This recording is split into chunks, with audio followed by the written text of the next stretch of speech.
Hello, everyone. Charles Watts here. Welcome back to Inside Arsenal. It is Thursday. It's not the best Thursday morning, is it? Let's face it. But I hope you are having a good start to the day wherever you're watching or listening to this around the world. And the highs of lows of football. Sunday, all up here this morning, pretty much down there after that. Pretty brutal 2-0 defeat at Newcastle last night in the second leg of the Carabao Cup semi-final. So Arsenal go out 4-0 on aggregate. What a big aggregate defeat that is for Mikel Arteta and his side. Disappointing night, no doubt about it. And we're going to get stuck into it in today's show. We're going to go through some of the big talking points, look at what Mikel had to say afterwards, look at what some of you guys had to say. I'll go through my player ratings, of course. So it's not going to be the funnest show. Warning today. It's not going to be one to sort of lift your spirits, I imagine, because it's pretty difficult to do so after a defeat like that.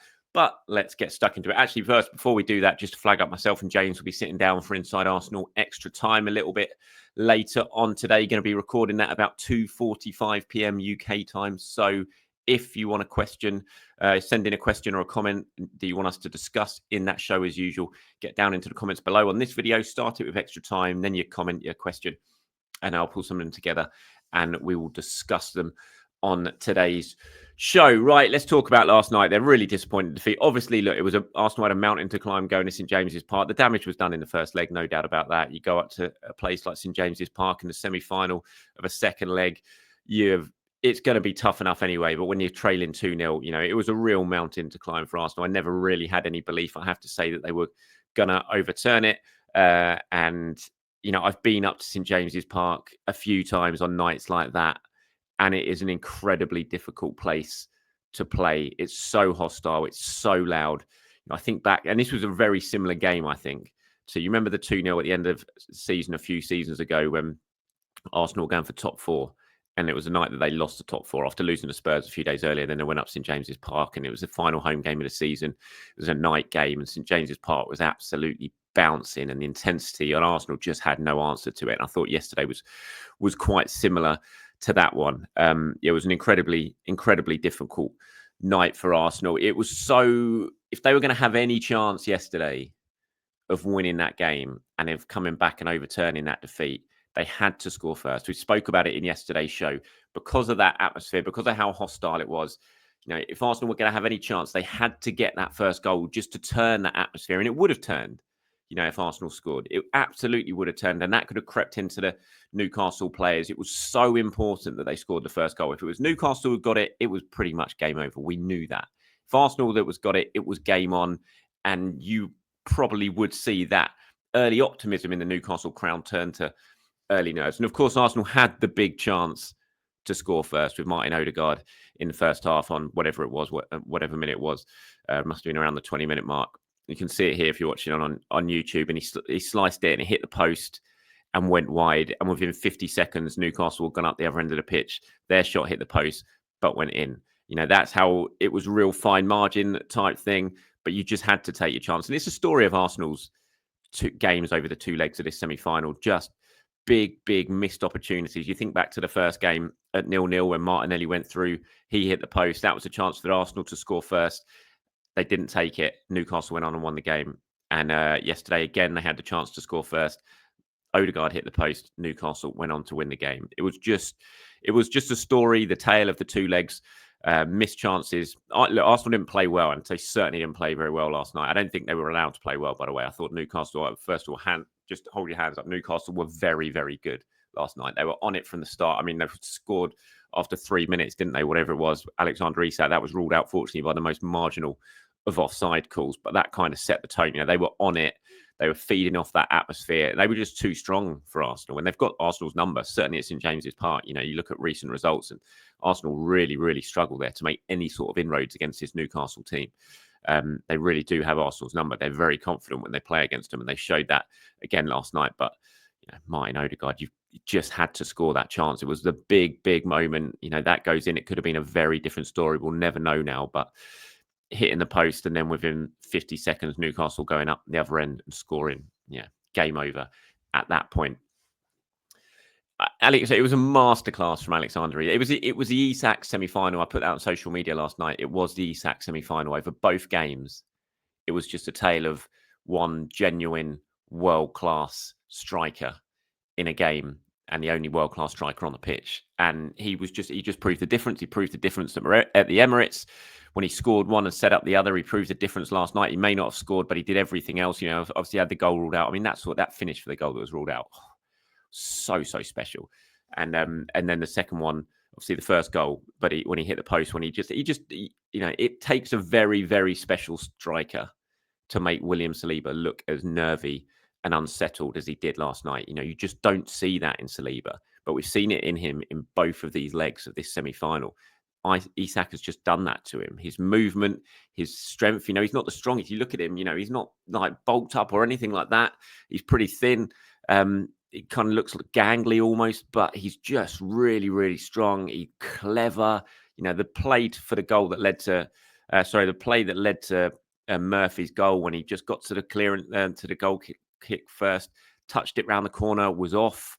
Saliba just had no answer to him. And then the sort of touch and the finish that hit the post, was really, really good. Very unlucky it hit the post. And obviously Murphy was there to touch it in. But it was just a masterclass from Isak, especially in that first half.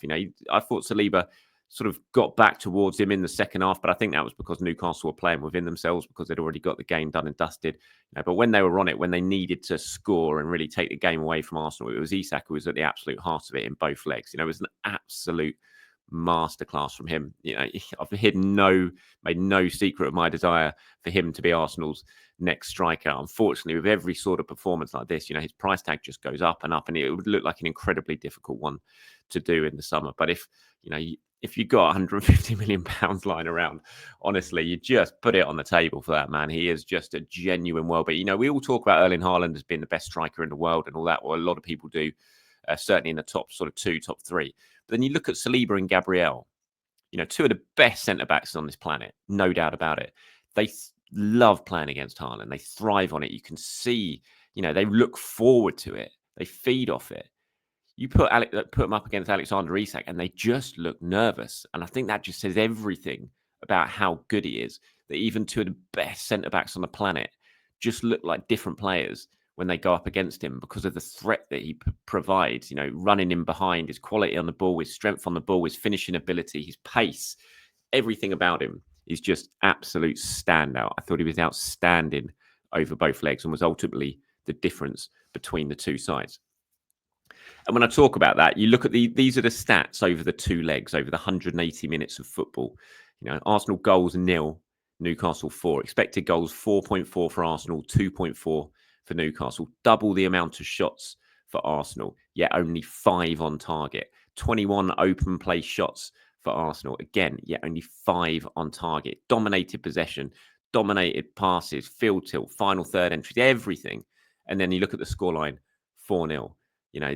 I think what that says also is that it's not just about the Arsenal attack over these two games, but as I was saying, it's about the Arsenal defence as well. They were pulled apart over these two games by Isak. It wasn't just about the Arsenal's lack of clinical finishing, which was obviously a key part because they didn't score any goals and you're not going to win a game if that's the case.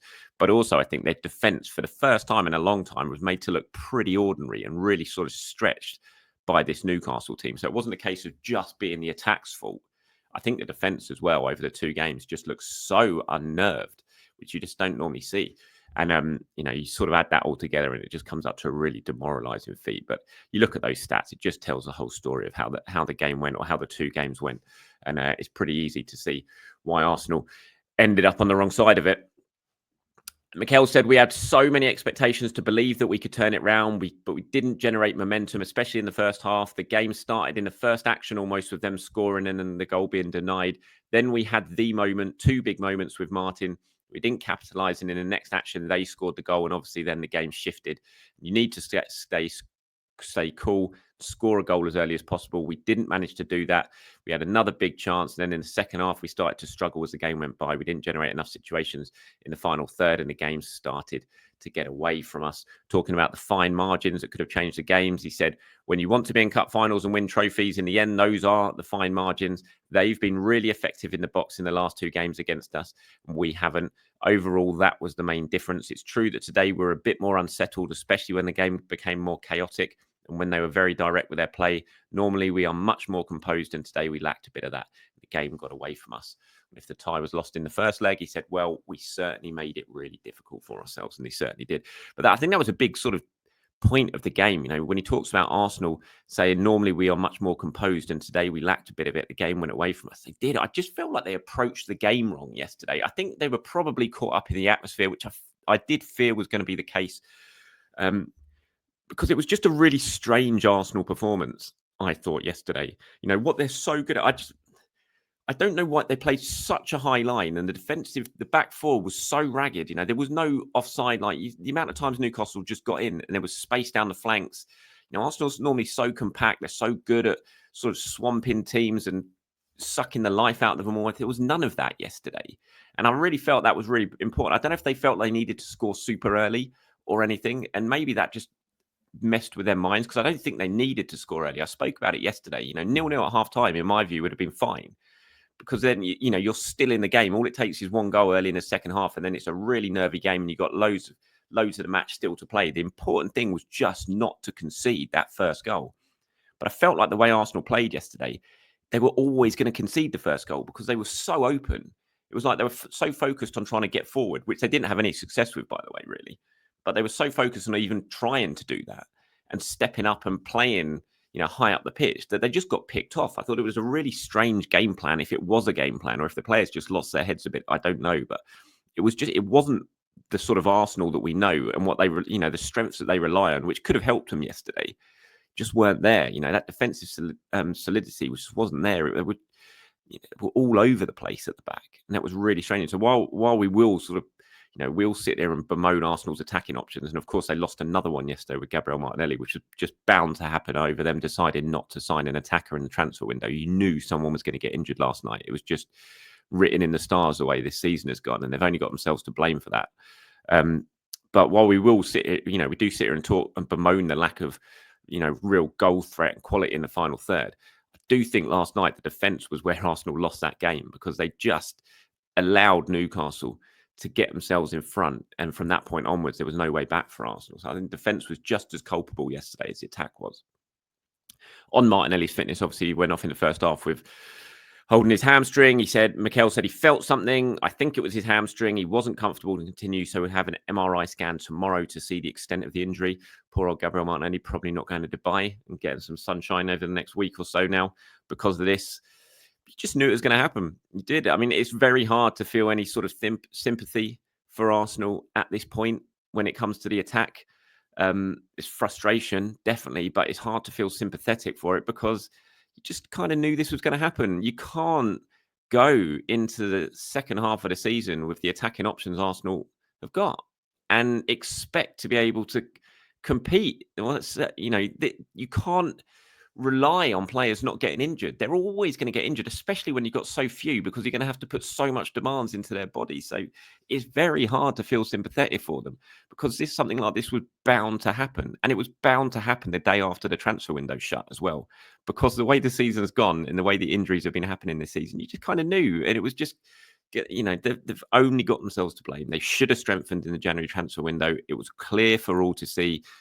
Mikel Arteta wanted it. He called for it at every single press conference. He knew the players needed help. The players said that they needed help themselves whenever they got in front of their cameras, and yet the club still decided to do nothing. And I understand trying to keep your powder dry in a way until the summer, but you can't tell me there weren't players out there that could have helped during this time. Just to, they didn't have to be world beaters. It didn't have to be world beaters. They just had to be people that could help share the burden over the second half of the season and limit some of the minutes that these players are going to have to play, because they're going to get injured having to be asked to play all these minutes. And we've seen it already now with Gabriel Martinelli. Fingers crossed it's not too bad.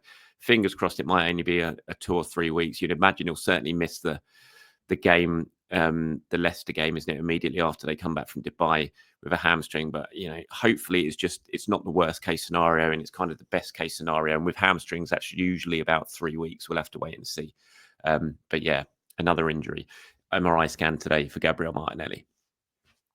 Right, these are my player ratings last night. Obviously, horrible error. I don't know what David Raya's thinking there for the second goal. He's literally looking at Declan Rice being pressed on the edge of the box. You can't play the ball to Declan Rice in that situation. It's madness. There was only one winner, Rice from a standing start, and you got whoever it was it Cher driving forward, with all the momentum. It was just mad that David Raya attempted that pass.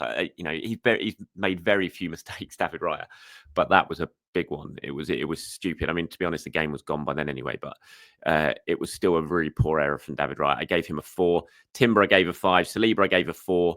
He did improve a bit in the second half. I thought he got the better of Isak a couple of times when the two of them went kind of head-to-head in duels down the flanks especially, but I don't think Isak was at full gas in that second half. I think he knew the job was done, and him and the Newcastle players were focused more on just keeping things tight defensively.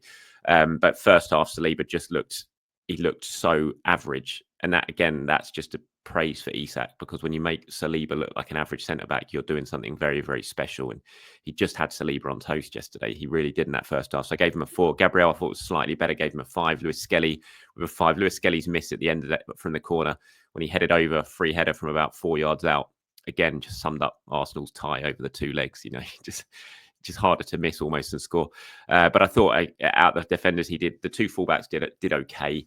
I gave them both 5. Partey, I gave a 5. He was fantastic against City, struggled yesterday. I thought the whole midfield did. Odegaard, I gave a 4. There's a big opportunity for Odegaard. The key moment in the game, 0-0, you go through, you've got to score. You just got to score. And, you put it wide, and within a minute, you're trailing at the other end. And it was the big moment of the game. I thought the sort of 10 minutes leading up to that chance, Odegaard had really sort of started to take control of the game a little bit. He got on the ball a few times. The energy had died down that Newcastle had started with. And, that was the big moment. That was the time to really seize the momentum in the tie. And you kind of want that to fall to your captain at that point, albeit it was on his right foot, not his left foot. But you've got to hit the target. You've got to score that goal. And after that, he just faded out of the game completely. So I gave him a 4. Rice, I gave a 6.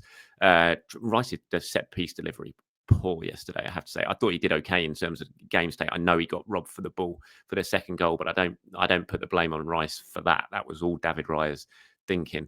You saw Rice very frustrated at the end. But I gave him a 6. Trossard a 4. Martinelli 4. Havertz a 3. That was a shocker of a night for Havertz. Did not play well at all. Didn't really get a sight of goal, but his hold-up play was really poor. His ball was bouncing off him. Just nothing that he even attempted work. I don't know. He got really he was rattled. I think he got swept up in the emotion of it all, and he was having a few battles with the Newcastle players, and I think that clearly unsettled him, because what he's normally quite good at, he just wasn't good at all last night. It was just a really poor performance from Kai Havertz. I don't know if the fact that he was watching Alexander Isak do what he was doing at the other end and he knew the narrative, but yeah, that was a bit of a shocker from Havertz. Did not play well. So yeah, Jorginho, Marino, Sterling, Calafiori, and Nwaneri came on. I thought Nwaneri was relatively bright when he came on for Martinelli after the injury. Did cause them a few problems when he ran at them. Probably the brightest of the attacking players on the pitch, to be honest. Not that was difficult, but the rest of them, no impact when they came on in the second half. But the game was done and dusted at that point. Right, moving on to some of what you guys have had to say in relation to the result. I'll rattle through some of these. Are quite long. 2010. I can't pronounce that name. Apologies. You say 2 pointers questions, Charles. We have played almost 5 hours of football in Newcastle this season, but haven't been able to break them down. We had chances at the Emirates, but not too many in the games at St James's Park. We also haven't managed to beat them in the last 5 outings there. Do you think there could be a mental roadblock among our players about going there, just as we used to struggle at Chelsea and Man City? Potentially. I mean, it's a hard place to go, no doubt about it. It's not an easy ground to play at, but Arsenal have looked very, very poor the last few visits there. I don't think it's been 5 games, is it? Because I remember when they won 2-0 a few years ago when Odegaard and there was an own goal as well. So I'm not sure it's been 5 visits, unless I'm missing something. But yeah, they clearly struggle. I just think Newcastle have got Arsenal's number a bit at the moment. They know exactly how to play against them, and Arsenal just don't really have an answer for it at the moment. And you said, while Saliba is still one of the best, we are seeing him make uncharacteristic errors of late. He had played every single minute in the league last year and only missed 1.5 games in the league this year due to red card and suspension. All our players look fatigued, but perhaps there is a mental side to fatigue, which is playing out as much as a physical one. Potentially, yeah, but look, he played very well at the weekend against Man City. Yes, he got beaten to one cross by Haaland, but that's going to happen against a striker like Haaland at least once during 90 minutes. But on the whole, he was very, very good. I just think he had a really bad day yesterday against a striker who, in my opinion, is just at the very, very top of his game. at the moment. And I think it was more to do with Isak than it was to do with Saliba in terms of how he performed last night. I just thought Isak was absolutely exceptional. But you're right, fatigue is going to be playing out. I mean, this was the end of an absolutely brutal run of fixtures for Arsenal, seriously brutal in such a short amount of time. Fatigue's definitely going to be playing into it, especially when you've got such a short squad and so many players having to play so many minutes. But again, that just goes back to the lack of options that Arsenal have at times, and should just have built the squad better than they have at the moment. Aaron says, Newcastle far superior in both legs, deserved to go to the final. Arsenal looked battered and worn out after the Man City game. We needed miracles, but we never made any significant changes, and there was no recruitment to help us. Isak again proved why Arsenal will target him, but is looking more unlikely than ever we land him. 120 to 30 million price tag on Isak is too much for Arsenal. We also have to sign 2 midfielders, a winger, and a backup goalie. Newcastle wins Carabao Cup and qualifies for Champions League. I cannot see any reasons for him to leave.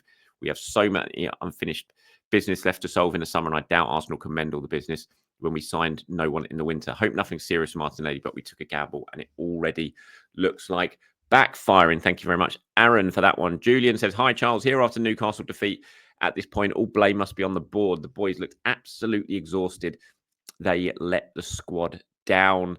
Mr. Matroland says, dreadful performance, very worrying. Every time we have a very important knockout game, we play with no composure and lack any form of experience. We're incredibly one-dimensional. Amanda says, always believe that your name has to be on trophies, and this proves tonight after Odegaard missed that chance and the Geordies went straight up the other end and scored.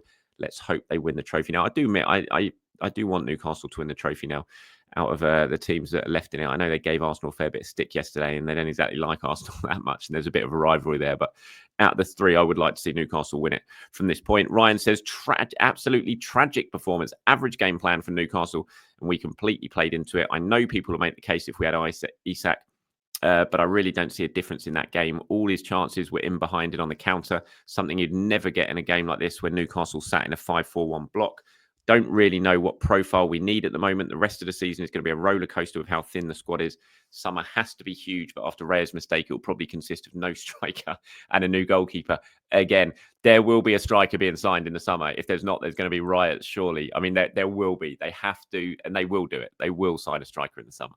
I mean, can you imagine if they don't? That would be unbelievable, but they will. And there will be a new goalkeeper coming in. It won't be to replace David Raya, of course, just after one mistake, but there will have to be a new goalkeeper coming in again. So it's going to be another summer transfer window when Arsenal have to sign a keeper. We already know that. Alvin finally says, hi, Charles, can we have a discussion about Odegaard? He was awful last night, missing a chance, passing either too short, too long, coming into defence. He has too much freedom on the pitch. I understand he's a leader. Doesn't he trust those behind him? I could go on about everyone last night, but consistent underperformance from Odegaard this season, along with Martinelli for 18 months. How can you get away with being poor for this long? I'll put it into perspective. On average, Martinelli gives assists every 1 to 8 games. Theo was slightly 1 under 6. Don't bring Theo into it. Theo, so underrated, honestly. So underrated. Shouldn't be using him as a measure board for people underperforming. What would give for 100-goal Theo Walcott on in the squad at the moment, a peak Theo Walcott. Odegaard, yeah, look, he's struggling. There's no doubt about it. I do think he's really missing Bukayo Saka, those two, that partnership. He's missing Ben White as well. Such Arsenal's strength was that 3. It was such a key, integral part of Arsenal's team and how they played. And with both Saka and White out, gone, Odegaard's having to come up with different sort of partnerships down that right-hand side and get used to it, and he's struggling. There's absolutely no doubt about it. It was a big moment for him. I think he looks tired this season. The injury, I think, has probably been impacting him as well. But I just think he's really struggling for the first time in 3. And look, players have dips. Players do have dips. It can't. And for the last 2 seasons, he's won Player of the Season 2 years in a row. He's been so exceptional for 2 seasons in a row for Arsenal. Sometimes you just got to stand by your players and accept they're having a dip in form and they're having a bit of a poor season in terms of their output of previous years. It happens, but I fully expect Odegaard will be back, even if it's not this season. He'll be back next season, back to his best. But yeah, I agree. He's underperforming. On Martinelli, look, I mean, he's not been too bad of late, I thought, Martinelli, but is that an area of the squad you can absolutely improve, or the team that you can absolutely improve? Yes. Do I expect Arsenal to try and improve that area in the team in the summer? Yes. Does that mean that Martinelli doesn't have a part to play for Arsenal? Absolutely not. He still has a big part to play for Arsenal. He's going to have to between now and the end of the season. But even if they do bring in someone who could potentially take his place next season, I still think Martinelli's going to be a key member and can be a key member of this squad. Right, and that's it from me, everyone. What are we up to? 25 minutes. 25 minutes of moaning about a game. That can't be much fun to watch or listen to, so I apologise for that. But it's very hard to sort of raise spirits after a performance. Arsenal do head out to Dubai today, probably minus Gabriel Martinelli. We'll wait and see if he makes that trip or not. I think we all need a bit of a recharge now. I'm very glad, I have to say, that there is no game this weekend. Normally, I hate the fact that when Arsenal aren't playing at the weekend, but I'm very much looking forward to a bit of a breather. I think we all are. We've been swamped with football since the start of the year. It's been so many games. The schedule has been so hectic for us, for the players, for the management, for the coaching staff. I just think we all need a breather, and we'll come back and be recharged for the Leicester game. But when I say that, that doesn't mean I'm disappearing, because I'm still going to be here tomorrow and the next day and the next day after that, talking all things Arsenal as usual. And I'll be back this afternoon with James Bench for Inside Arsenal Extra Time. So until then, have a great day, everyone. Enjoy yourselves. I'll speak to you soon. Bye-bye.